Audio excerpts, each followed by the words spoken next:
All right, so hello everyone. Today we have a pleasure to host Deepu Sasidharan. Deepu will talk about pattern matching and subclasses.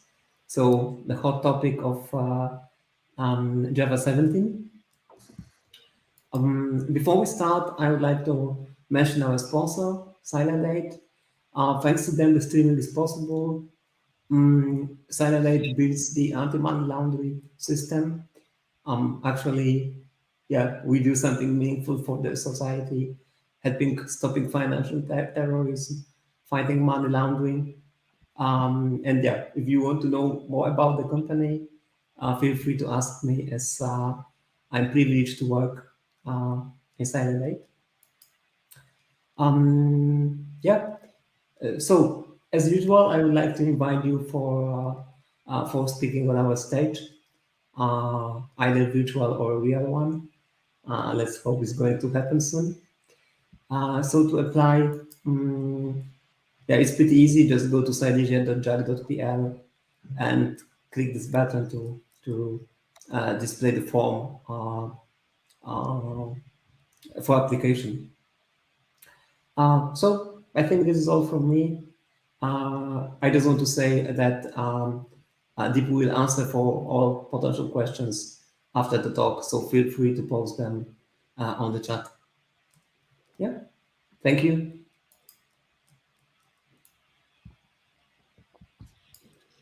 Gajan, you may want to join, right? Yes. Hello, everybody, and welcome to this Silesia JUG meeting. I think you can see my screen, right? Martin? Yes. Yes. Yes. Mm-hmm. My name is Geertjan, and what we are doing is we are going to a lot of different JUGs and talking about OpenJDK 17.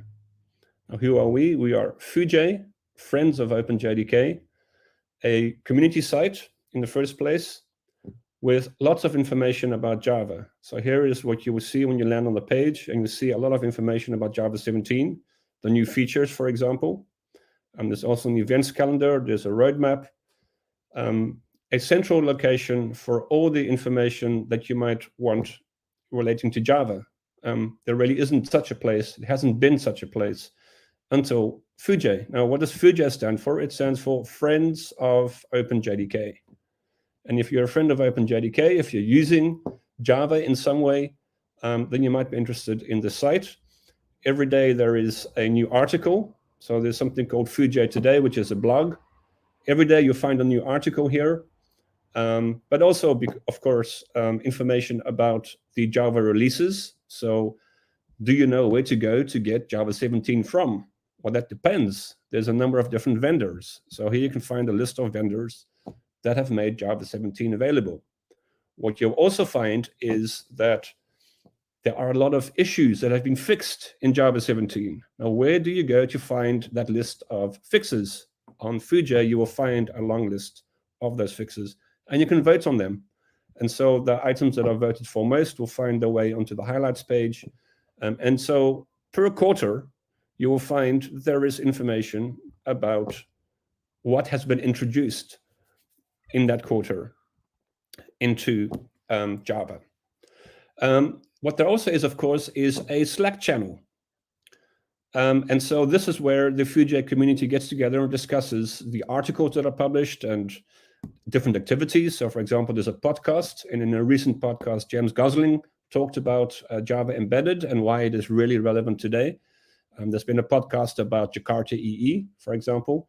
So the Slack channel is a place to go for all discussions, and every Monday morning we schedule content for that week. So the content on Foojay today, everything in Foojay is simply WordPress. Foojay is a WordPress site, so if you want to participate, you will go to the Slack channel, you will say, hello, I'd like to share content on Foojay, you'll get a user and password, you'll go into the WordPress, you will put your content there, and every Monday morning we discuss the content that will be published in that week. And of course, there is a Twitter, Foojay.io on Twitter. So let's go to twitter.com/Foojay.io, and follow Foojay, and every day you will get new tips and tricks and insights related to Java. So back to the point of the session, we are going around talking about Java 17, and we're going to a lot of different jugs. And one of the jugs is where we are right now, the Silesia JUG, and Deepu is going to talk about Java 17, in his opinion, the best features, pattern matching, and sealed classes. With that, let's hand over to Deepu. Thank you, Hirjan, and thank you, Marcin. Hello everyone, and welcome to my talk. As mentioned, today we are going to look at the state of pattern matching in Java. Before that, a little bit about myself. So my name is Deepu Sasidharan. I'm the co-lead of JUG Tour. I also created a nifty dashboard called K-Dash for Kubernetes. I'm an open source aficionado and a polyglot developer. So I work with Java, JavaScript, Go, Rust, and handful of other languages. I started off with Java though, so it still has a special place in my heart. I work as a developer advocate with a focus on DevOps and languages. I also publish frequently about languages and tech in general on my blog. You can find it on deepu.tech if you're interested. Please do follow me on Twitter if you're interested in my content and if you like to get updates on this content. I have also written books on JHipster. If you like this talk, you might like the book. Check it out. So let's get on. So what exactly is pattern matching? So as per Wikipedia, it's the act of checking a given sequence of tokens for the presence of the constituents of some pattern. Or simply put, it's a language feature where you can test for a specific pattern or a character sequence or a data structure. So pattern matching can be classified in two types. The first is sequence patterns, which is pattern matching on character sequences, or simply put, strings in most cases, also known as our beloved regular expressions. I still wish I could write regex without cursing in between and without looking up the syntax all the time, but that's reality. The second type is tree patterns, or which is testing for patterns on a data structure. This is what we are going to talk about today, and not about regex. So why do we need pattern matching? We don't, to be honest, as pattern matching is not a requirement for a good language. Many of the popular languages like JavaScript, Java, and Go get by just fine without it. So it's not like a extremely important requirement. But it's still a great feature to have due to the advantages it offers. First and foremost, it reduces cognitive complexity. Hence, it's much more concise and readable, the code when you write using pattern matching. Complex logic can be written using fewer lines of code. While fewer lines of code is not that important of a thing, but it's still a good thing. It's also simpler to write and maintain. Secondly, in a language like Java, it could also reduce reliance on casting and reflection in some cases. Not always, but in some cases. So it can also help to avoid bugs caused by things like pattern dominance and pattern non-exhaustiveness. So pattern dominance is when a previous pattern supersedes another, making it unreachable. Normally, when you do logic using if-else kind of things, this doesn't always happen. So it is easy to miss these kind of things and easy to cause bugs. But when you are using pattern matching, a modern compiler should be able to catch these kind of scenarios. Pattern exhaustiveness is when a compiler warns you when you have not checked for all possible variants of a type. We'll see in details about these later, but just like an introduction. So it's like having a case, switch case, and checking for all values of an enum or all subclasses of a type, and so on. Many languages like Rust, for example, or OCaml, it can do an extreme exhaustiveness test, and it can help you catch a lot of bugs before even happens. Like could be because of these kind of scenarios. Of course, the advantages, most of these advantages, also depends on how a language implements pattern matching. So later we will look at these from the perspective of Java. I'm not going to go into details of how it is implemented. Rather, we'll just look at what is possible, what is not possible, stuff like that. So before we get on to Java, let's have a better understanding of what pattern matching is, so that we can appreciate what is done in Java. So languages that have great support for pattern matching would have these features in general. It's not an exhaustive list, but more of a generic expectation, so that the previous advantages that we saw can be fulfilled. Matching enum values is something most languages, including Java, already does, so it's not a big deal. Matching values in switch and if statements are also common in any Turing complete language, so not a big deal again. Important thing that most language doesn't do, and which is required for a completion of pattern matching, is the ability to match for a data type in switch and if statements. In other places as well, but generally at least in these places. It would also be nice if you can do variable assignments as a result of pattern matching. Of course, matching for null would be required for language like Java. Otherwise, your checks would be incomplete. And if you can match for data types, then it is logical to expect refining that patterns further based on the data type, so that the data type acts as a type guard. So we'll look at what it is in detail again. So this is I'm just listing out what we can expect. Also, we already saw what pattern dominance and pattern exhaustion is, so it would be nice to have support for that. And advanced pattern matching would also require the ability to destructure data types and look for partial or nested matches within them. So we'll look into details of all this. So these are generally features that you would expect when a language says it has support for pattern matching. So this is something that you can expect in Rust, Scala, C#, etc. So these are some of the languages, or at least some of the well-known languages that has great support for pattern matching. Rust and OCaml leads the pack here in terms of most features and completeness. On the JVM world, Scala offers most of these features as well. So before we go into Java, let's also see a few examples from these languages to have some sort of idea, so that we can compare that against Java. It will also help us to understand where Java is currently. So here we see an example of a destructured partial pattern in Rust. As you can see, there is a struct, point struct, and you can match for specific members within the pattern. So you can do nested patterns, you can do partial patterns, and so on. This could have been nested pattern as well, as Rust supports all of the features we spoke about earlier. In Rust especially, pattern matching is used for everything from error handling to handling monads to functional logic. So it's used a lot. So here's another example from Scala with a partial destructured match on a case class. Scala also supports type guards, type exhaustion, and so on. And finally, here's an example from C#. Here we see destructuring, refining based on type guards, null checks, etc. So now let's get back to Java, and let's take a look at how far Java has come. Unfortunately, Java is a little bit behind the curve when it comes to pattern matching, but fortunately, we already have most of the building blocks required to achieve most of the features we saw earlier. The building blocks specifically are switch statements, which was there forever, and switch expressions, which was added, which was finalized on Java 14.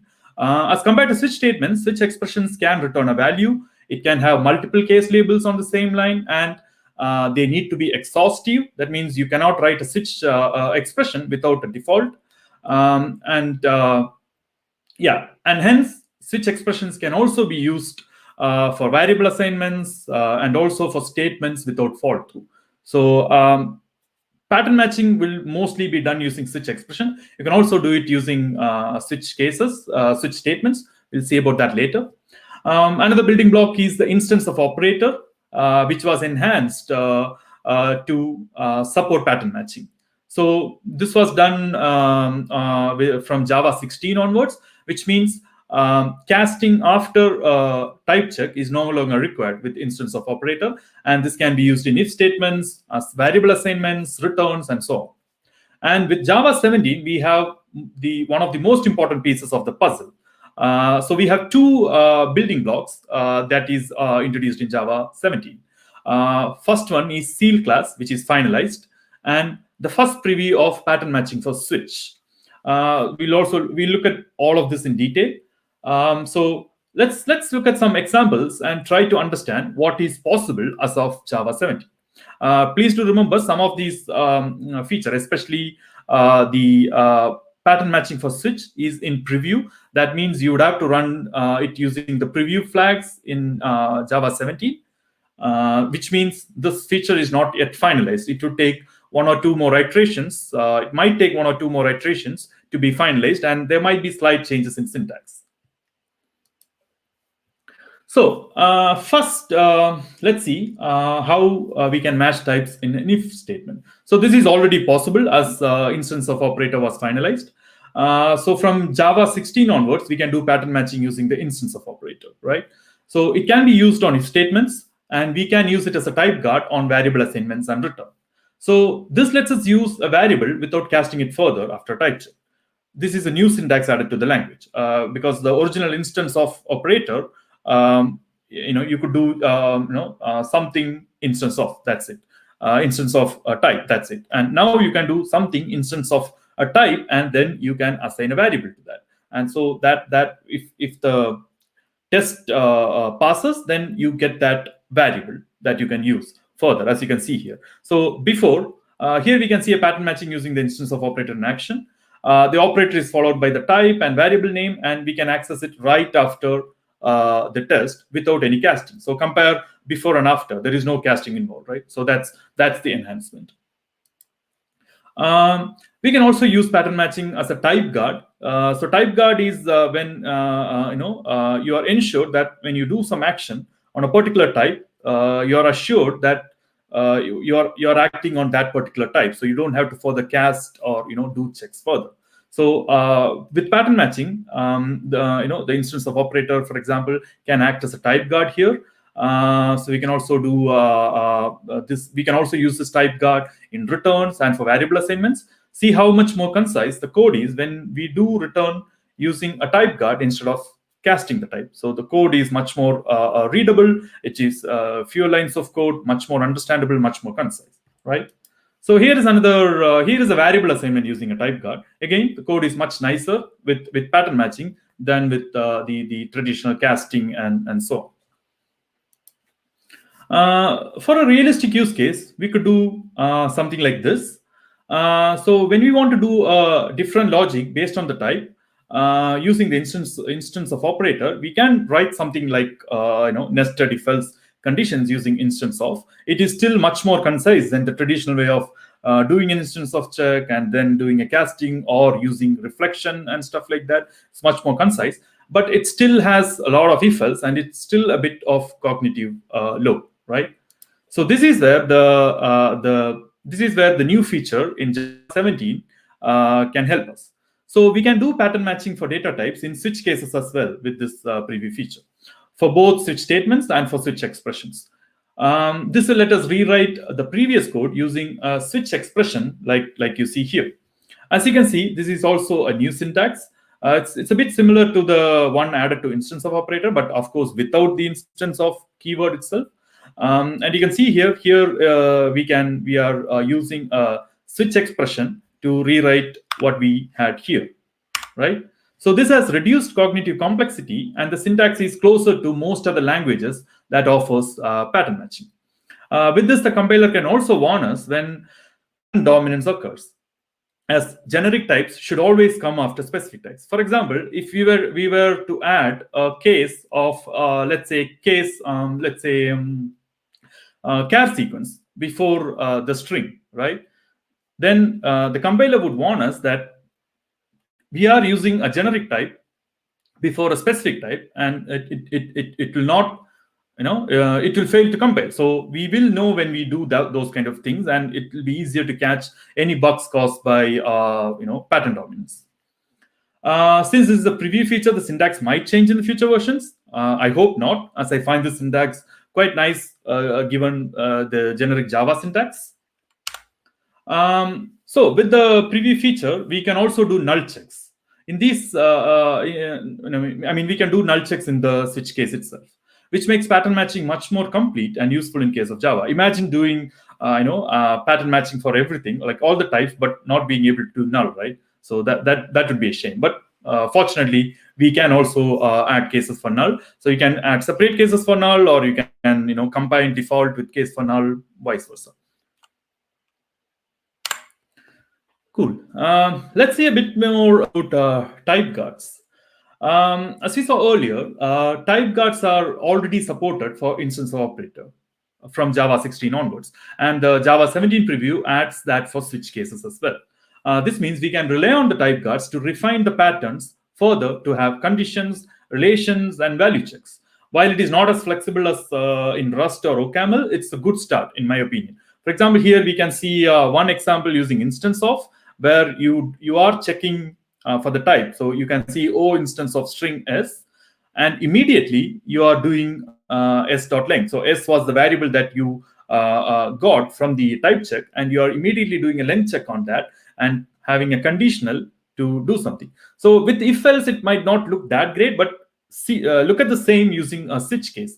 It makes logic. It makes it very much more easier to write different logic. For example, here we can have different logic when we have a string but with a certain length, or when we have a generic string or any other type. So the options to refine a pattern based on type guard are endless. You can only do AND conditions though, because OR wouldn't work, because then you are not ensuring a type. So only AND conditions would work with type guards, at least for now.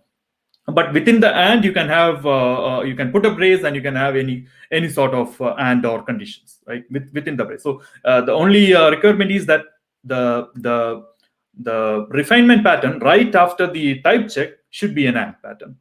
So you cannot have OR there. But within the right hand side, you can have AND or combination or whatever. So you can imagine being able to do a lot of things with this refinement. Like, for example, you can check for specific values inside a particular object when your case matches a particular object, or you can execute particular function from the type and check against a value or something like that. So the possibilities are limitless there. So the type guards, the type guard situation would work for both. So for instanceof, it already works even without the preview, because it is already standardized in Java 16. But for the switch case, it is the preview feature. So now let's talk about another feature that is introduced or finalized in Java 17. It was not introduced; it was already in preview in previous versions of Java, but it is finally been finalized in Java 17. We now have seal classes in Java. So what exactly is a seal class? So a seal class lets you control which class can extend it. The same applies for sealed interfaces as well. So basically, you can control exactly what can be the subclasses of a class. So permitted classes can be defined either as simple inner classes within the same file as the seal class, or using the permits keyword and classes defined in separate files. So both approaches possible. So what does exactly this mean, right? So when you declare something as a seal class and permit certain subclasses for that, a seal class imposes 3 constraints on its permitted subclasses. First, a seal class and its permitted subclasses must be in the same module or in the same package in case of an unnamed module. So, for example, if you are writing code using the Java 9 modules, then all the subclasses of a seal class should be within the same module. And if you're not using modules, then it should be in the same package. Second, every permitted subclass must directly extend the seal class. So if you define a seal class and if you add a class as permitted, then that permitted class should extend the seal class. Otherwise, your code will not compile. Finally, every permitted subclass must use a modifier to describe the propagation of sealing in its class hierarchy. So allowed modifiers are final, sealed, and non-sealed. A fun fact is that non-sealed is the first hyphenated keyword in Java. So far, we don't have any hyphenated keywords in Java. This is the first one. Hopefully, there'll be more. So what does each of this keyword mean for a subclass, right? So when you so final subclasses cannot be further extended. That's obvious, right? So if you declare something, a class is final, it cannot be extended further. Hence, the class hierarchy ends with them. Records are implicitly final and hence does not need the keyword, which means records also works with sealed classes. So second is a sealed subclass can further restrict class hierarchy. So if it is final, no more extension to the class hierarchy. If you want extension, then you can declare it as sealed. But if you declare it as a sealed subclass, it can further restrict the class hierarchy with its own permitted subclasses. And then again, the same 3 rules will apply to its subclasses, right? So goes on and on. So you can kind of filter down the class hierarchy further and further and further using sealed classes. Then the third keyword would be to use would be non-sealed. A non-sealed subclass is quite different. As the keyword suggests, it reverts to being open for extension by any class and hence breaks the class hierarchy rules. So basically, when you declare a sealed class, if you declare another class as permitted for it, then on that permitted class, if you declare it as non-sealed, then it is actually breaking the sealed hierarchy, right? Because then any other class can extend that particular class. So non-sealed subclasses are still valid children and works well with other concepts. We'll see about these later a bit more. First, let's see an example of all this in action. So here is how it would look in practice. As I said, sealed classes can also be used with records. So here, the shape interface is sealed, and it permits a circle, rectangle, square, and weird shape as subclasses. So circle is implicitly final as it's a record, so you don't have to put any more keywords. Square is declared explicitly final here, and hence both a circle and square cannot be extended further, and their class hierarchy starts from shape and ends with them. That's it. There's no more children or anything for them. That's it. Whereas rectangle is declared as sealed, and it permits only transparent rectangle and filled rectangle as subclasses. Hence, rectangle's class hierarchy can extend further, and transparent rectangle and filled rectangle can even define their own hierarchy and keep it going. So it's up to transparent rectangle and filled rectangle to decide on the hierarchy. So if those two are declared as final, then the hierarchy will end there. Else, they can keep on declaring sealed or non-sealed and keep extending the hierarchy. The weird shape class is declared as non-sealed and hence can be extended by any other class or a record. Here the class hierarchy is wide open, and the subclasses of a weird class does not have to follow rules of a sealed class. Like it does not have to declare final, sealed, or non-sealed keywords or anything like that. All instances of subclasses of weird shape will also be an instance of weird shape, and hence any code that checks for exhaustiveness of subtypes of a shape will still be valid, because you'll still be checking against weird shape, which is a subclass of the sealed interface shape. So until that part, everything is still fine. So if you check for type exhaustiveness and stuff, it will still work because the parent hierarchy can be traced back. So a sealed class can be abstract and have abstract members, and similarly sealed interfaces can have default implementations and so on. So most of the other generic class concepts works the same. The only additional thing is this the concept of sealing and restricting hierarchies. One limitation though, if abstract subclasses should be sealed and sealed or non-sealed, it cannot be final, because you cannot declare something as abstract and final. So yeah, if something is final, then it is fine. If it is abstract, so it has to be either sealed or non-sealed. So trying to extend a non-permitted class with a sealed class will be a compile time error. So if I try to write something like public class, I don't know, triangle implements shape, then it will be a compilation error, because we haven't permitted triangle to be part of the shape classes hierarchy. Another fun fact, a combination of sealed classes and records is nothing but algebraic data type. So for whoever who wish to have algebraic data types in Java. So we might finally have algebraic data types as a combination of seal classes and records, because basically algebraic data types are formed by combining others, right? Like tuples, records, unions, and stuff like that. So in this case, seal classes and records can combine together to form algebraic data types. So you might wonder, what does seal classes has to do with pattern matching, right? They have a lot to do with pattern matching. Remember, we were talking about pattern exhaustion, right? So the Java compiler cannot check for all possible variations for normal classes, and hence would require us to add a default case to avoid missing paths in a switch expression.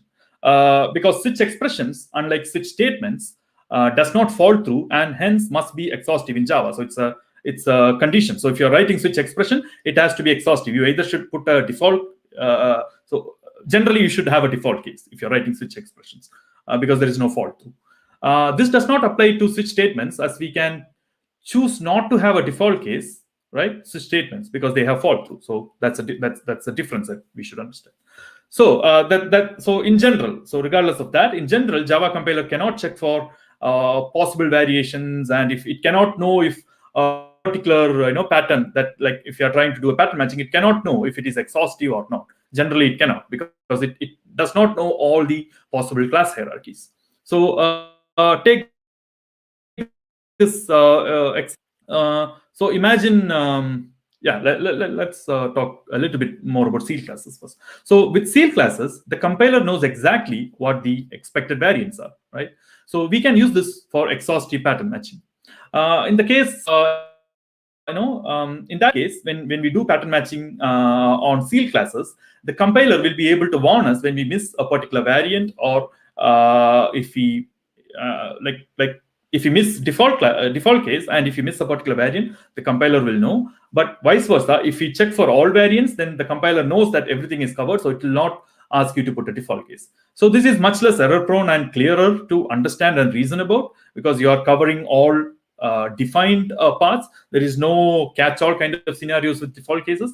So even if subclasses are non-sealed, the compiler will still be able to ensure the exhaustiveness here. So see this example. If you use the same seal classes we saw earlier, the shape, the seal class called shape, in the first example, we get a compile time error. So the compiler will say that this expression does not cover all possible input values, right? So that is because we are not checking for all variants of shape here, and there is no default case. So obviously, this is an error. In the second, however, there is no error, even though we haven't specified any default case, because the compiler knows that the shape only can have circle, rectangle, square, and weird shape as its subclasses. So all variants have been accounted for. So there is no need for a default case, and the compiler is smart enough to know that. So that's a difference. So if we, in this case, in the second example here, if you go and remove the seal keyword from the shape class, then this will be a compilation error, because then you would have to put a default case, because the compiler cannot do the same kind of checks for non-sealed, like general classes, right? So that is what seal classes has to do with pattern matching.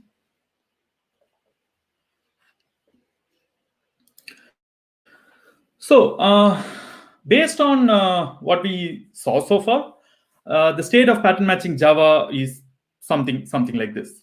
Most of the basic requirements are met with the instance of operator and the Java 17 preview. For example, the enum matching in switch statements, we already have that.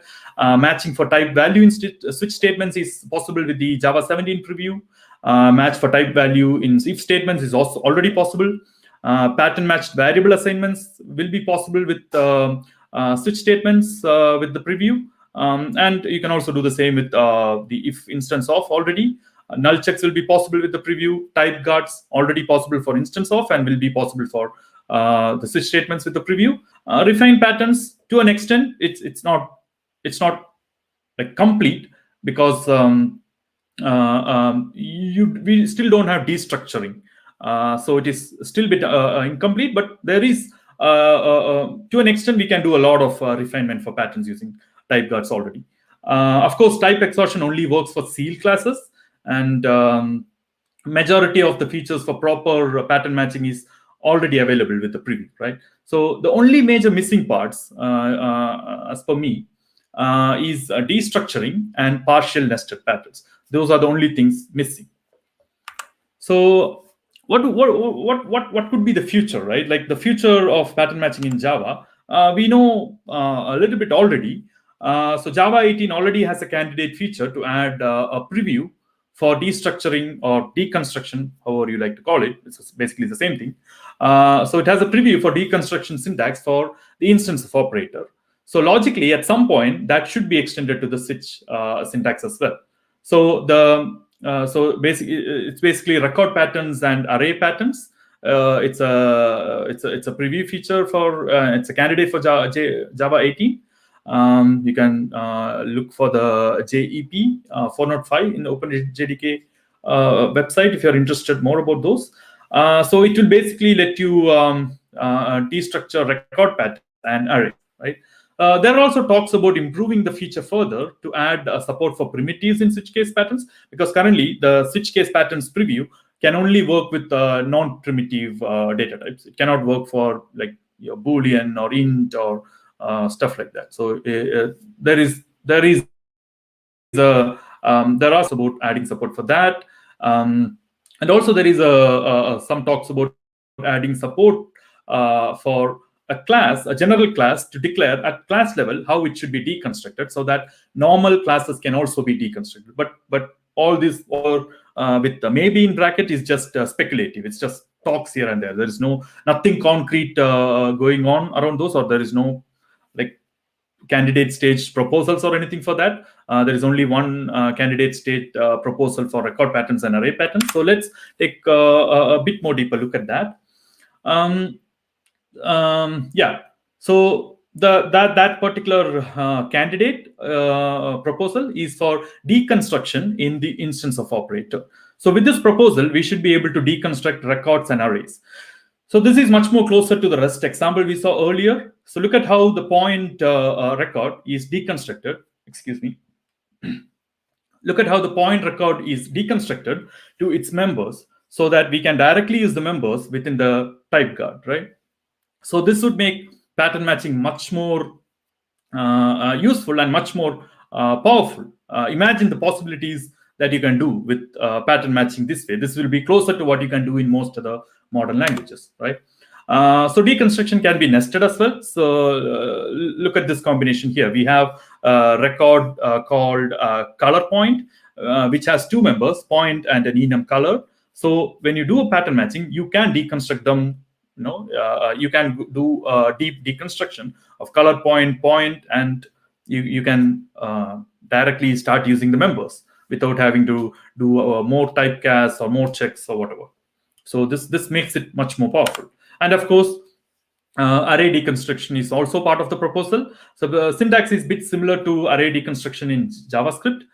Thankfully, at least, so here in the deconstruction for records, one thing that is missing is the ability to ignore a member that you don't need, right? We don't have that that ability is not present in the proposal. So in the proposal, if you are trying to deconstruct an object, you have to match with the full object. So if point had 10 members instead of 2, then you would have to write all those 10 and give them name and everything in the pattern. So that's not that nice, because in most other languages you can just say, for example, in Rust you can say int x, and you can put a hyphen, and you can put an underscore and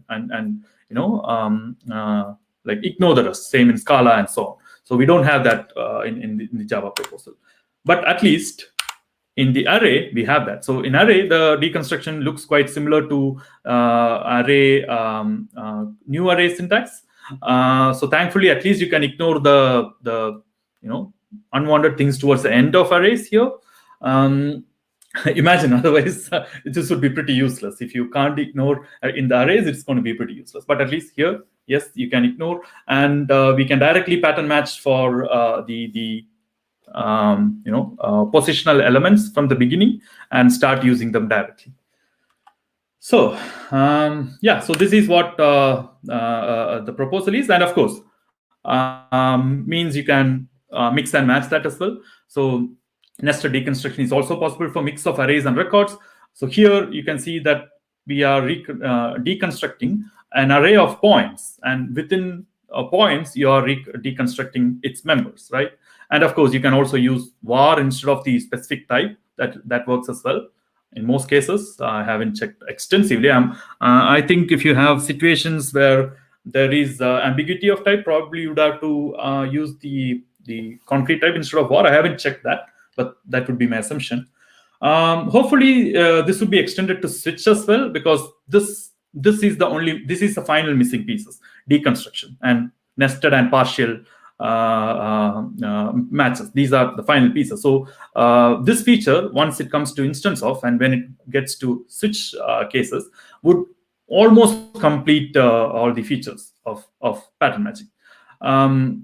And if normal classes can specify how they should be deconstructed at a class level using I don't know, like something similar to an equal method or a hash method, if you can have a method that will be used for deconstruction, then even normal classes can define how it has to be deconstructed, and then we would be able to use them in pattern matching as well. So the limitation that this can be only used with records will be gone, and we would have truly awesome pattern matching in Java.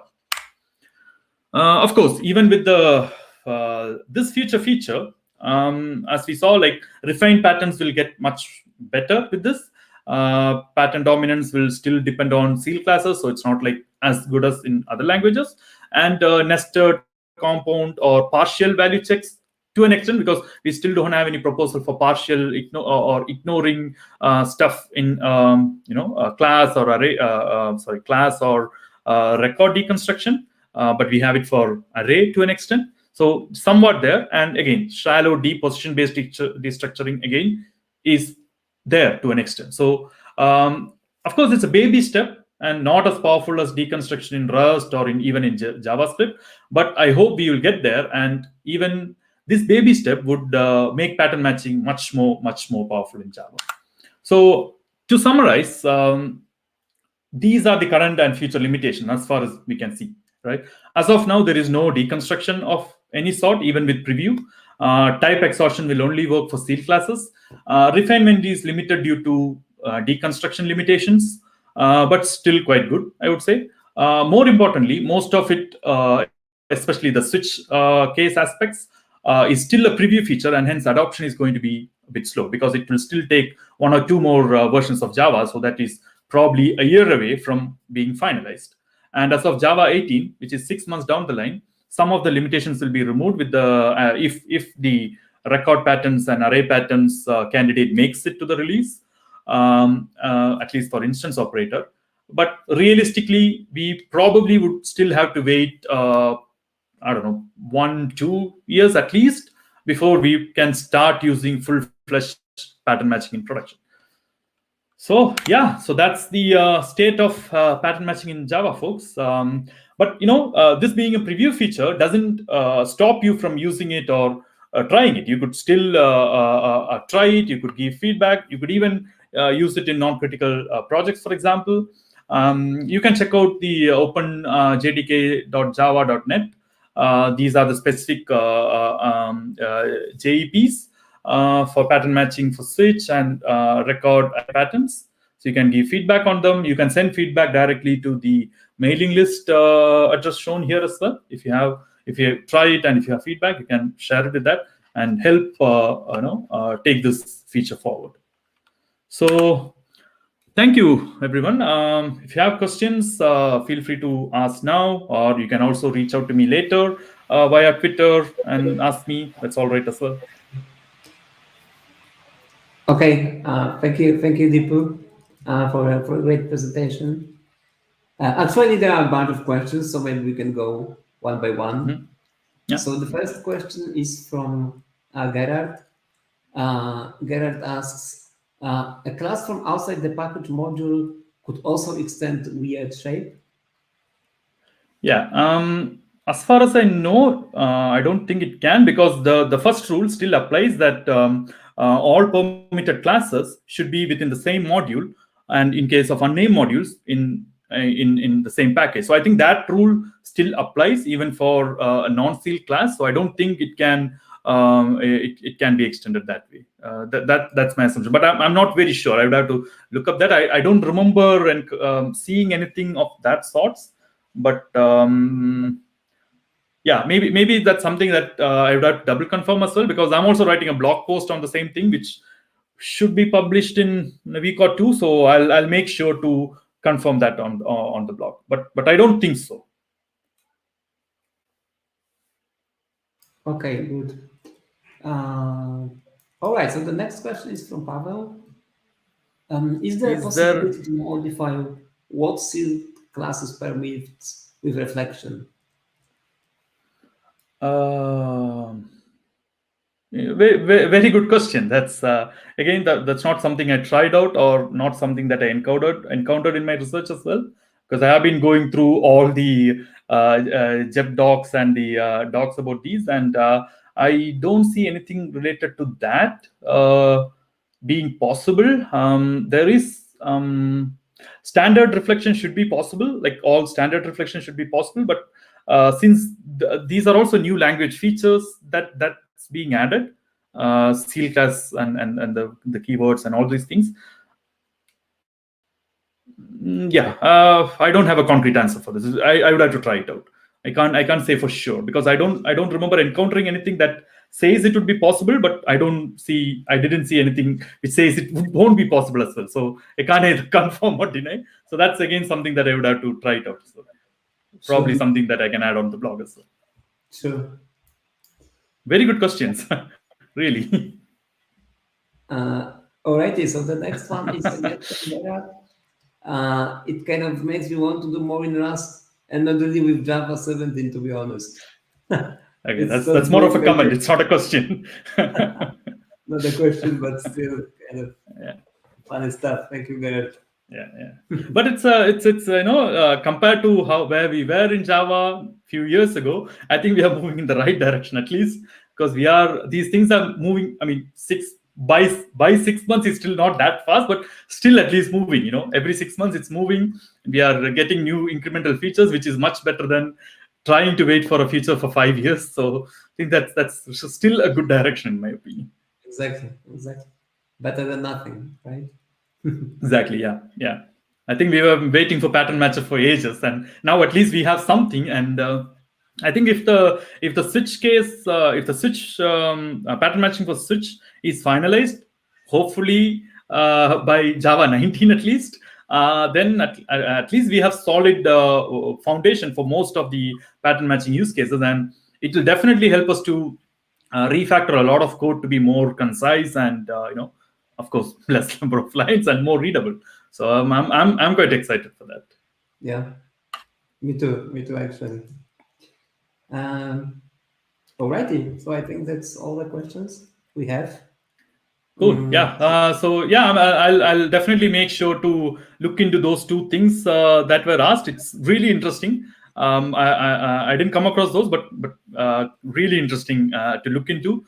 So I'll definitely make a note on the blog post that I write about this, about the reflection aspect and the package module constraint for VH, the non-sealed classes. So thank you for those questions. Great. So again, thank you Deepu for the presentation. Yeah, and thank you. Thank you all for participating, and great questions. See you next month. Yeah. See you all. Bye.